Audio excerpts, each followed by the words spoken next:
করোনায় একদিনে ৮৮ জনের মৃত্যু। রাজধানীর হাসপাতালে আইসিইউ সংকট চরমে। দিনে অক্সিজেনের ঘাটতি অর্ধেকের বেশি। শিল্প খাতে ব্যবহার কমিয়ে হাসপাতালে দেওয়ার চিন্তা। লকডাউনে অভ্যন্তরীণ রুটে ফ্লাইট চলাচল শুরুর পর খুলছে শপিং মল ও দোকানপাট। রোববার থেকে ১০টা ৫টা চলবে বেচাকেনা। মেট্রো রেলের প্রথম কোচের ৬টি বগি নেওয়া হলো ডিপোতে। ১৯টি পরীক্ষার পর মিলবে ছাড়পত্র। ২ মাস পর ট্রায়ালের আশা। এবং সময় সংবাদের রিপোর্ট প্রচারের পর লেবাননে মায়ের মৃত্যুতে দেশে আসা শিশু জয়নবাকে বস্তি থেকে উদ্ধার। আশ্রয় হলো শিশু পরিবারে।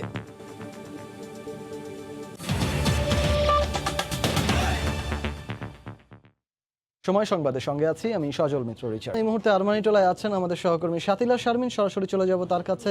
শাতিলা, আসলে সবশেষ যে কাজটি করা হয় যে উদ্ধার কাজের পরে এখন হচ্ছে যে কেমিক্যালের যে গোডাউন যেটি যে আসলে যে পরিমাণ হচ্ছে বস্তা বস্তা আসলে রাসায়নিক দ্রব্য এবং হচ্ছে দ্রবণ রয়েছে সেগুলো হচ্ছে এখান থেকে বের করা হচ্ছে। এখানে আমরা দেখতে পেয়েছি যে হচ্ছে রঙের কৌটা থেকে শুরু করে আসলে নানান ধরনের কেমিক্যালের দ্রবণ কিন্তু আমরা এখানে দেখতে পেরেছি। এবং এখন হচ্ছে যে ফায়ার সার্ভিসের পক্ষ থেকে এবং সিটি কর্পোরেশনের কিছু গাড়িতে এবং ভাড়া করা গাড়িতেও আসলে এই ড্রাম এই রাসায়নিক দ্রব্য কিন্তু আমরা উঠাতে দেখছি। এবং এখানে কিছু কিছু হচ্ছে স্যাম্পল আকারে আলাদা করে রাখা হয়েছে। প্রশাসনের যারা এসেছেন, যারা বিভিন্ন সংস্থা থেকে আসলে তদন্ত করছেন এবং পরিদর্শন করছেন, তারা এই যে ধরনের কেমিক্যাল তারা যে কয় ধরনের কেমিক্যাল তারা পেয়েছেন সেগুলো আলাদা করে রাখছেন। এবং আমরা দেখতে পাচ্ছি যে সেই দুপুর ২:৩০ থেকে শুরু করে এখন পর্যন্ত কিন্তু এই ট্রাকগুলোতে আসলে কেমিক্যালের যে বড় বড় ড্রামগুলো সেগুলো কিন্তু ভরা হচ্ছে। এবং যেটি বলে রাখা দরকার সেটি হচ্ছে বিস্ফোরক অধিদপ্তরের উপপ্রধান বিস্ফোরক পরিদর্শক এসেছিলেন। তিনি আমাদেরকে যেটি জানিয়েছেন সেটি হচ্ছে যে এত বড় একটি অগ্নিকাণ্ডের ঘটনার মূল যে আসলে কালপ্রিট বলা হচ্ছে, উনি যাকে কালপ্রিট হিসেবে চিহ্নিত করছেন সেটি হচ্ছে যে এই দাহ্য পদার্থগুলো। কারণ আগুন হয়তো কি উপায়ে লেগেছে এখনো পর্যন্ত ফায়ার সার্ভিস আমাদেরকে জানাতে পারেনি, কিন্তু তারা একটি জিনিস বলছেন সেটি হচ্ছে যে আগুনের যে সূত্রপাত তাদের কাছে না জানা থাকলেও তারা এটি নিশ্চিতভাবে বলতে পারছেন যে এমন ধরনের দাহ্য পদার্থ এখানে ছিল যে কারণে আসলে আগুনটি অনেক বেশি বেড়ে যায় এবং যার কারণে হচ্ছে শ্বাস প্রশ্বাসের নিতে মানুষের যে সমস্যা হয় সেই সমস্যাগুলো এবং প্রচণ্ড তাপমাত্রা যেটি বেড়ে যায়। এই ছিল মোটামুটি এখানকার উদ্ধার কাজের একদম শেষ অবস্থার যে গল্পটি, সেই গল্পটি ছিল এরকম। রিচার্ড, অগ্নি দুর্ঘটনা পরবর্তী উদ্ধার কাজের সবশেষ খবরাখবর জানাতে আরমানিটোলা থেকে আমাদের সঙ্গে যুক্ত হয়েছিলেন সহকর্মী শাতিলা শারমিন। নারায়ণগঞ্জে গ্যাসের চুলা বন্ধ না রাখায় বিস্ফোরণে উড়ে গেল একটি ভবনের উপরের তলা। নারী ও শিশুসহ ১১ জন দগ্ধ হয়েছেন। তাদের মধ্যে গুরুতর ৬ জনকে পাঠানো হয়েছে ঢাকা মেডিকেল কলেজ হাসপাতালের শেখ হাসিনা বার্ন ইনস্টিটিউটে।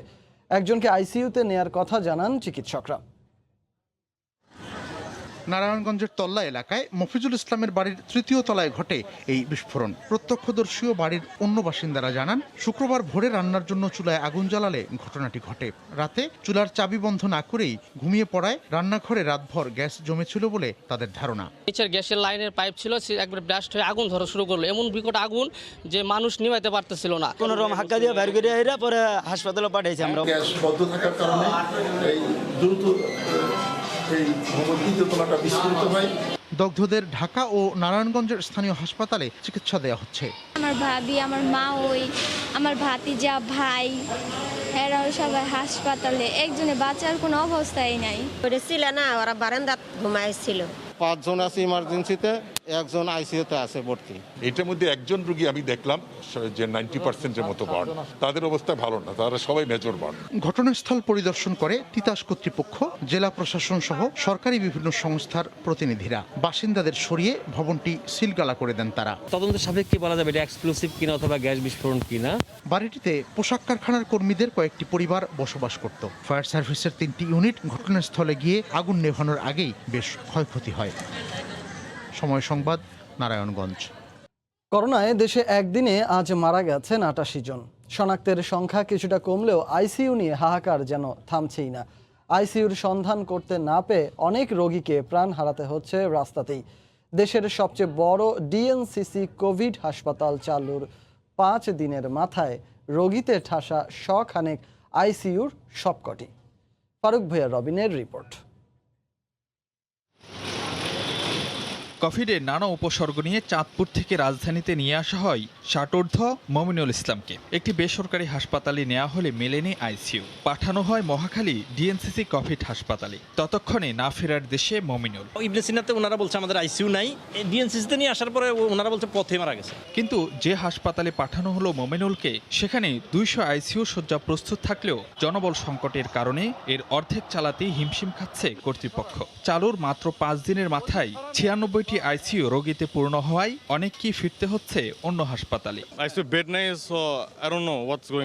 কারোর আবার করুণ প্রতীক্ষা। ২১ বছর বয়সী বেসরকারি বিশ্ববিদ্যালয় শিক্ষার্থী নাইমুর রহমান দিগন্তের ফুসফুসের ৭৪% সংক্রমিত। প্রয়োজন আইসিইউ, কিন্তু জানা নেই কখন মিলবে। তাই মায়ের সঙ্গী কেবল হাহাকার।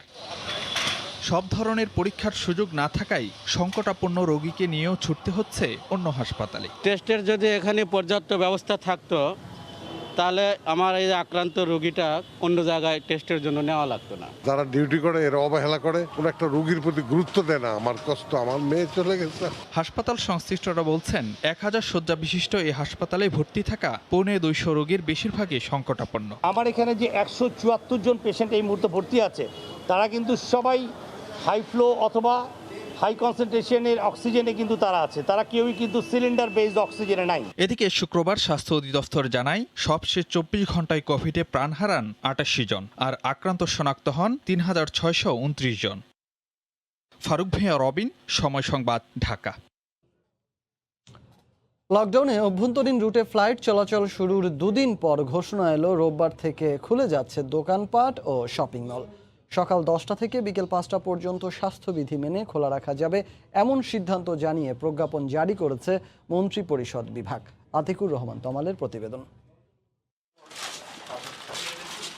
অদৃশ্য ভাইরাস করোনার কারণে ধুঁকছে গোটা বিশ্ব। বিশ্বের বেশিরভাগ দেশই সংক্রমণ ঠেকাতে লকডাউনের আশ্রয় নিচ্ছে শুরু থেকেই। সেই পথে হাঁটতে হয়েছে বাংলাদেশকেও।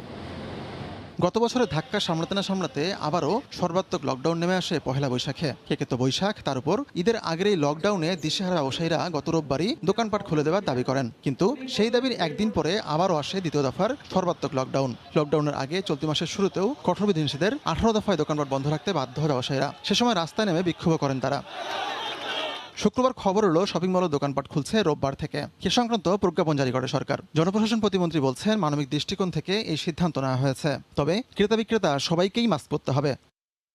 শর্ত আছে, তাদেরকে শতভাগ মাস্ক পরতে হবে। No mask no service. এবং কোনো কাস্টমার যদি মাস্ক ছাড়া আসে, তাদের কোনো কিছু কেনা বেচা তাদের কাছে করা যাবে না। এবং তারা তাদের দোকানগুলোতেও অবশ্যই ঢোকার আগে তারা তাদের স্বাস্থ্যবিধি গুলো সবগুলো মানবে। স্যানিটাইজারের ব্যবস্থা এবং মাস্ক থাকবে এবং শারীরিক দূরত্ব সেখানে মেনটেন করা হবে। প্রতিশ্রুতি দিয়েই কিন্তু সেটা করা হচ্ছে। এদিকে বাংলাদেশ দোকান মালিক সমিতির সভাপতি এই সিদ্ধান্তকে সাধুবাদ জানিয়েছেন। আমরা শতভাগ স্বাস্থ্যবিধি মেনে আমরা ব্যবসা পরিচালনা করব। যারা শতভাগ স্বাস্থ্যবিধি মেনে ব্যবসা পরিচালনা করবেন না, তাদের দোকানগুলো, তাদের প্রতিষ্ঠানগুলো স্ব মার্কেটের সমিতিতে অনুরোধ করব তারা যেন বন্ধ করে দেন। যদি তারা না পারেন, আইন শৃঙ্খলা রক্ষাকারী বাহিনীর কাছে অনুরোধ করব তারা যেন এই মার্কেট এবং দোকান সমূহগুলো বন্ধ করে দেন। ঈদের আগে সরকারের সিদ্ধান্তে এই সেক্টরে জড়িত কোটি মানুষ উপকৃত হলেন বলেও মত দেন তিনি। আতিকুর রহমান তমাল, সময় সংবাদ, ঢাকা। অবশেষে নিজের ঠিকানা খুঁজে পেল স্বপ্নের মেট্রো রেলের প্রথম কোচ সেট। দুদিনের কর্মযজ্ঞে শেষ হলো এ সেটের 6টি বগি, যেটি থেকে ডিপোতে স্থানান্তর প্রক্রিয়া। তবে ডিপোতেই স্বতন্ত্রভাবে প্রতিটি বগিকে কমপক্ষে 19টি পরীক্ষার মুখোমুখি হতে হবে, যা শেষ হতে সময় লাগতে পারে অন্তত 1.5 থেকে 2 মাস। রাশেদ বাপ্পির রিপোর্ট আর ছবি তুলেছেন ওমর ফারুক। সময়ের সঙ্গে পাল্লা দিয়ে এগিয়ে চলছে স্বপ্নের মেট্রো রেলের কাজ। সেই স্বপ্নযাত্রায় বড় এক অগ্রগতি প্রথম কোচ সেটের সফল খালাস প্রক্রিয়া। উত্তরা ডিপোতে কোচগুলোর এখন অপেক্ষা প্রয়োজনীয় পরীক্ষা নিরীক্ষার। 19টি ধাপের পরীক্ষায় উত্তীর্ণ হলেই মিলবে ছাড়পত্র। এর আগে শুক্রবার সকাল 8টা থেকেই শুরু হয় দ্বিতীয় দিনের কর্মযজ্ঞ। শক্তিশালী লিফটিং জিগের মাধ্যমে তুরাগ তীরের জেটিতে অবস্থিত বার্জ থেকে ট্রেইলারে তুলে আনা হয় বগি। প্রথম দিনের মতোই অত্যন্ত সতর্কতা ও সাবধানতার সাথে চলে সব কার্যক্রম। কোচের গায়ে লাগতে দেয়া হয়নি সামান্য আঁচও।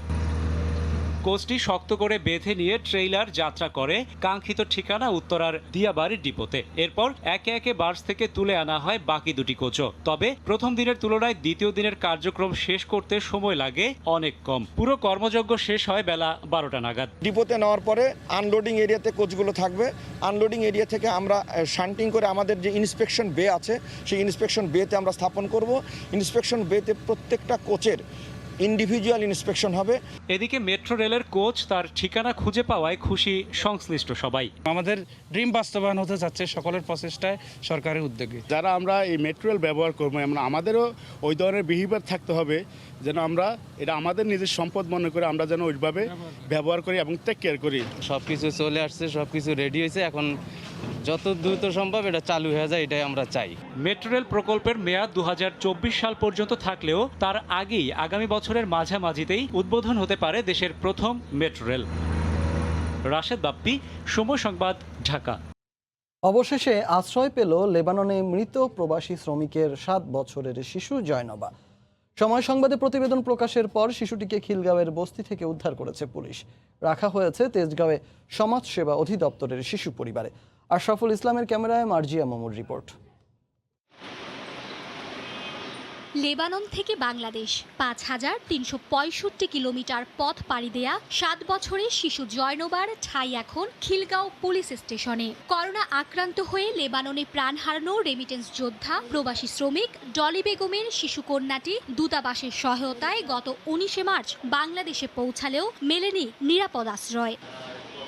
দূর সম্পর্কের আত্মীয়ের সাথে শিশুটি দেশে ফেরার পর তার ঠাঁই হয় খিলগাঁওর বস্তিতে, যেখানে তার মায়ের মৃত্যু বাবদ দূতাবাস থেকে প্রাপ্য 3 লাখ টাকা নিয়ে দ্বন্দ্ব আর মারামারিতে জড়ায় শিশুটির পরিচিতজনেরা।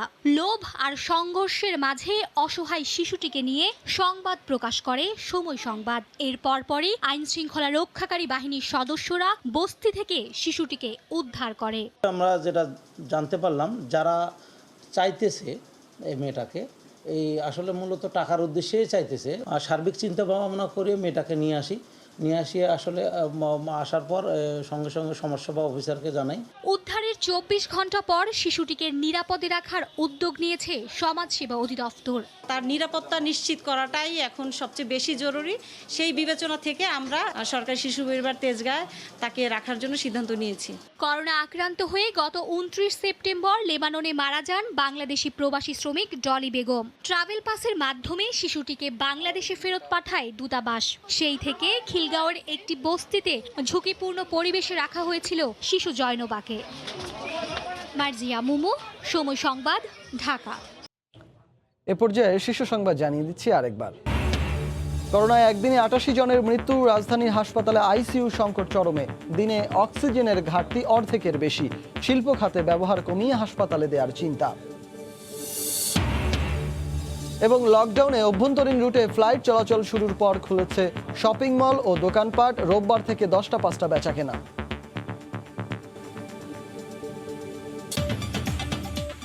এই ছিল এখনকার মতো।